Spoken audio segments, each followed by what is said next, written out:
Gandhi tax விமர்சனம். பேசப்படுமா விஜய் சேதுபதியின் மௌன படம்? மௌன படங்களின் வழியாகவே சினிமாவின் வரலாறு தொடங்கியது.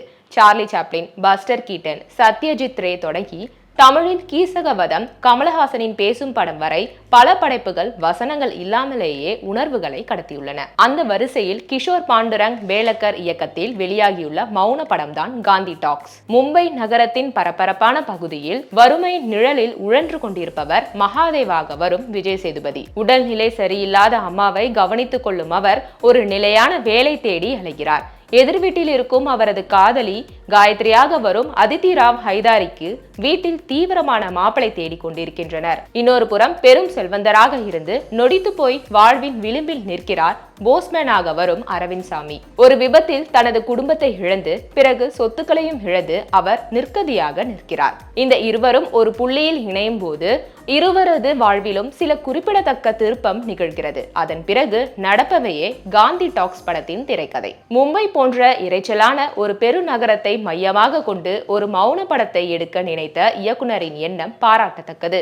படத்தின் தலைப்பு தொடங்கி ஆரம்ப காட்சிகளிலேயே படத்தின் மைய கரு என்ன என்பதை வசனங்களின்றி மிக எளிமையாக பார்ப்பவர்களுக்கு புரிய வைத்து விடுகிறார். தொடக்கத்தில் வரும் நீதிமன்ற காட்சி நல்ல ஐடியா.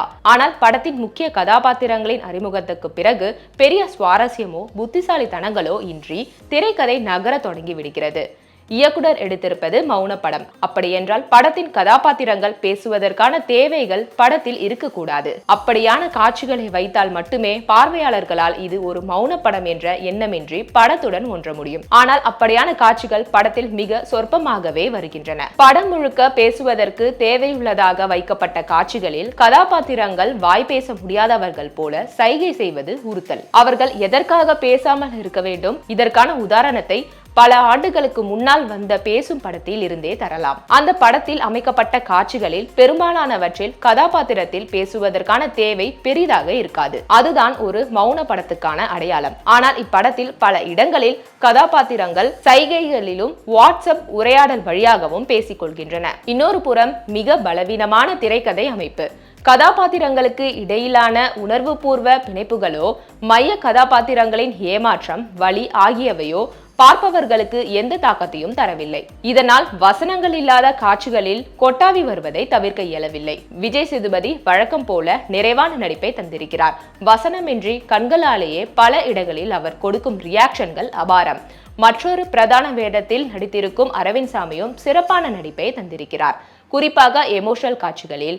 படத்தின் மற்றொரு ஆச்சரியம் அதித்தி ராவ் ஹைதாரி. விஜய் சேதுபதிக்கு உத்வேகம் தருவதை தவிர பெரிய வேலை இல்லை என்றாலும் நடிப்பில் தன் முழு உழைப்பை தந்து கவனம் ஈர்க்கிறார். மராத்தி நடிகர் சித்தார்த் ஜாதவ் வீணடிக்கப்பட்டிருக்கிறார். வசனங்கள் இல்லாத படத்துக்கு AR ரகுமானின் பின்னணி இசை பல இடங்களில் உயிர் கொடுக்கிறது. குறிப்பாக விஜய் சேதுபதி அதித்தி வரும் இடங்களில் பின்னணியில் ஒலிக்கும் புல்லாங்குழல் இசை. எனினும் பல இடங்களில் ஹாரி பாட்டர் பாணியில் பின்னணி இசை ஒலிப்பதாக தோன்றுகிறது.